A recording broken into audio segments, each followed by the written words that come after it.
సాంబార్కి కావాల్సిన పద్ధతి ఏంటో చూసేద్దామండి. సో ఇక్కడ వచ్చేసి వంకాయలండి, సో పచ్చిమిర్చి, ఆనియన్ కట్ చేసుకున్నాను సన్నగా, అలాగే ఇది వచ్చేసి గుమ్మడికాయ అండి, గుమ్మడికాయ ముక్కలు, సో అలాగే సోరకాయ ముక్కలు, సో అలాగే టమాటోస్. ఓకే, ఇక్కడ వచ్చేసి మునక్కాయలండి, సో మునక్కాయ ముక్కలు చిన్న కట్ చేసుకున్నాను. ఓకే, సో ఇక్కడ వచ్చేసి అల్లం వెల్లుల్లి పేస్ట్, కరివేపాకు, కొత్తిమీర. ఓకే, సో ఇక్కడ వచ్చేసి నేను చింతపండు నానబెట్టుకున్నానండి. సో నేను కదా స్టవ్ ఆన్ చేసి ఈ బౌల్ అయితే పెట్టుకున్నానండి. సో మనకి ఇది వేడెక్కింది. సో ఇప్పుడు మనం ఇందులో ఆయిల్ యాడ్ చేద్దాం ఇంకా. ఓకే, సో మనం ఇప్పుడు ఆయిల్ వేసుకుందాం ఇందులో.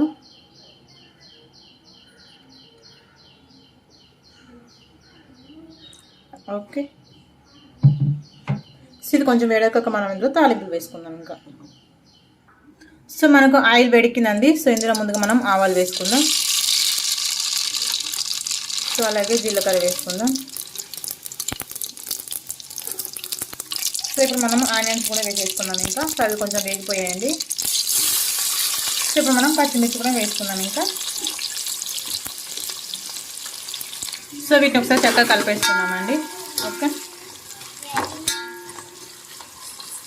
సో ఒక 3 నిమిషాల పాటు వీటిని బాగా ఫ్రై చేసుకోవాలండి. సో ఇప్పుడు మనం ఇందులో కొంచెం సాల్ట్ని యాడ్ చేసుకుందామండి. సో కొంచెం వేస్తున్నానండి సాల్ట్, చూడండి. ఓకే, సో ఇప్పుడు చక్కగా కలిపేసుకోండి. సో అవి కొంచెం ఫ్రై అయ్యాక మనం ఇందాక కట్ చేసుకునే వెజిటేబుల్స్ అన్ని ఇందులో యాడ్ చేసేసుకుందాం అంతే. ఓకే ఫ్రెండ్స్, సో మనకి కొంచెం ఫ్రై అయిపోయానండి. ఇందులో వచ్చేసి ఇప్పుడు మనం ఎండుమిర్చి వేసేసుకుందాం. సో ఒకసారి 1 నిమిషం 10 నిమిషాలు చక్కగా ఫ్రై చేసుకోండి. ఎండుమిర్చి వేసాం కదా. ఓకే, సో మనకి ఇక్కడ ఎండుమిర్చి కూడా ఫ్రై అయిపోయిందండి. సో ఇప్పుడు వచ్చేసి మనం మునక్కాయ ముక్కలు వేసుకుందామండి. సో వేసుకొని 1 నిమిషం పాటు ఇలా చక్కగా కలిపేస్తుంది. ఓకే, సో ఇప్పుడు వచ్చేసి టమాటాలు, మనం సోరకాయ, గుమ్మడికాయ, వంకాయ ముక్కలు అన్ని ఇందులోకి యాడ్ చేసుకుందాం ఇంకా. ఓకే ఫ్రెండ్స్, సో ఇప్పుడు టమాటా ముక్కలు వేస్తున్నాను. సో అలాగే సోరకాయ ముక్కలు, గుమ్మడికాయ ముక్కలు నేను, సో అలాగే వంకాయలు, సో అలాగే అల్లం వెల్లుల్లి పేస్ట్, కరివేపాకు. సో ఇప్పుడు వీటిని మనం చక్కగా కలిపేసుకున్నామండి. సో మనం ఇలా చక్కగా కలిపేస్తున్నాము కదండి. సో ఇప్పుడు పైన మూత పెట్టి ఒక 5-6 నిమిషాలు మనం సిమ్లో పెట్టి ఉడికించుకుందామండి. ఓకే, ఇప్పుడు 5-6 నిమిషాల తర్వాత మనం మూత చూద్దామండి.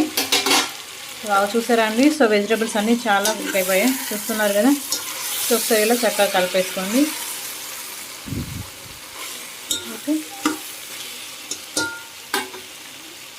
సో ఇప్పుడు మనం ఇందులో కొంచెం పసుపుని యాడ్ చేద్దామండి. సో ఇప్పుడు మనం పసుపు వేసుకుందాం కొంచెం. ఓకే, సో ఒకసారి చక్కగా కలిపేసుకోండి, పసుపు అంతా కలిసేలా. ఓకే, సో ఇప్పుడు మనం ఇందులో చింతపండు గుజ్జు వేసుకుందామండి. సో ఇప్పుడు వచ్చేసి మనం చింతపండు గుజ్జు యాడ్ చేసుకుందామండి. ఓకే, సో ఒకసారి చక్కగా కలిపేసుకోండి.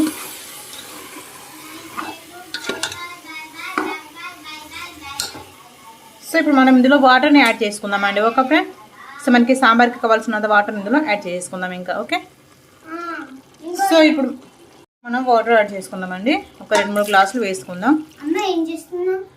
సాంబార్ చేస్తున్నాను, చూసారండి. సో ఇక్కడైతే నేను 3.5 గ్లాసులు వాటర్ తీసుకున్నాను. ఓకే, సో ఒకసారిగా చక్కగా కలిపేసుకోండి. ఓకే, సో ఇప్పుడు మనం పైన మూత పెట్టేసుకొని ఒక పొంగు వచ్చేంత వరకు దీన్ని బాగా మరిగించుకుందామండి. సో మరిగాక సో ఇందులో కారం యాడ్ చేసుకుందాం కొంచెం లైట్గా. సో ఆల్రెడీ మనం పప్పులో పచ్చిమిర్చి. సో ఇప్పుడు మనం మూత పెట్టేసుకొని ఒక 5 మినిట్స్ హై ఫ్లేమ్లో పెట్టి మరిగించుకుందామండి. సో మనకి ఈ చింతపండు గుజ్జు మరిగాక మనం ఇందులో కొంచెం లైట్గా కారం వేసుకుందాం. ఓకే, ఆల్రెడీ మనం పచ్చిమిర్చి వేసుకున్నాం. సో టేస్ట్ కోసం అని చెప్పేసి కారం కూడా యాడ్ చేసేసుకోవాలి.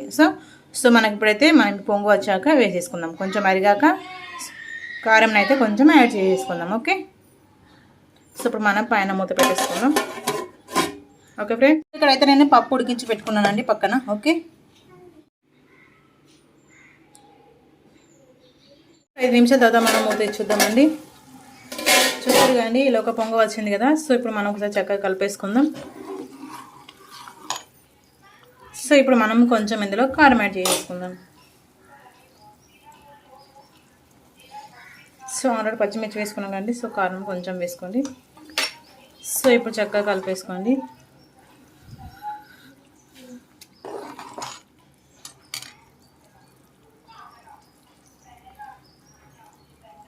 ఐదు నిమిషాల తర్వాత మనం మూత చూద్దామండి. చూసారు కానీ ఇలా ఒక పొంగ వచ్చింది కదా. సో ఇప్పుడు మనం ఒకసారి చక్కగా కలిపేసుకుందాం. సో ఇప్పుడు మనం కొంచెం ఇందులో కారం యాడ్ చేసుకుందాం. సో ఆల్రెడీ పచ్చిమిర్చి వేసుకున్నాం కండి. సో కారం కొంచెం వేసుకోండి. సో ఇప్పుడు చక్కగా కలిపేసుకోండి.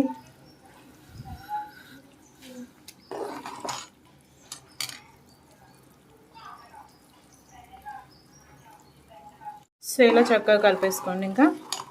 ఓకే, సో ఒక నిమిషం పాటు మరిగిన తర్వాత మనం ఇందులో పప్పుని యాడ్ చేసుకుందామండి. ఓకే, సో ఇలా కొంచెం మరిగించుకున్నాక అండి. సో మనం ఇందాక ఉడికించుకున్న పప్పును అందులో యాడ్ చేసుకుందాం ఇంకా. ఓకే, సో ఈ పప్పుని ఇందులో యాడ్ చేసుకుందాం ఇంకా.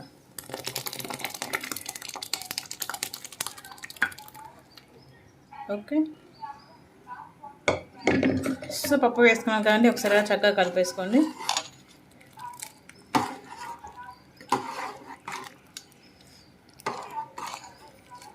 సో మరికొద్దిగా సేపు మరిగించుకుంటే సో మనకి సాంబార్ అయితే రెడీ అయిపోతుంది. ఓకే ఫ్రెండ్స్, సో ఒక 5 నిమిషాలు మనం ఇలా మరిగించుకుందాం. ఓకే, సో ఫైనల్గా అయితే మన సాంబార్ రెడీ అయిపోయింది. చూసారు కదా. సో ఒకసారి చక్కగా కలిపేసుకోండి. ఓకే, సో ఇందులో కొంచెం కొత్తిమీర పౌడర్ వేద్దామండి. ఓకే, సో చక్కగా కలిపేసుకోండి. సో ఫైనల్గా అయితే మనం కొత్తిమీర ఆకు వేసుకుందామండి. ఓకే, సో స్టవ్ అయితే ఆఫ్ చేశానండి. సో ఫైనల్గా మనం కొత్తిమీర ఆకు వేసేసుకుందాం ఇంకా. సో ఎంతో టేస్టీ అయిన సాంబార్ రెడీ అయిపోయిందండి. సో మీరు తప్పకుండా ట్రై చేయండి. సో మరి మీకు కనుక ఈ వీడియో నచ్చినట్లయితే తప్పకుండా లైక్ చేయండి, షేర్ చేయండి, కమెంట్ చేయండి. సో ఇంకా మరి మన ఛానల్ ఇంకా ఎవరైనా సబ్స్క్రైబ్ చేసుకోకపోతే వెంటనే సబ్స్క్రైబ్. సో మనకి సాంబార్ అయితే ఇడ్లీలోకి అయితే చాలా బాగుంటుంది అండ్ రైస్లో కూడా చాలా బాగుంటుంది. సో మీరు తప్పకుండా ట్రై చేయండి. సో ఈరోజు వ్లాగ్ అయితే ఇదే friends. Okay friends, bye. Thank you for watching. Keep smiling. Bye, take care. So మరొక మంచి వీడియోతో మేము ముందుకు వస్తాం. అంతవరకు బాయ్.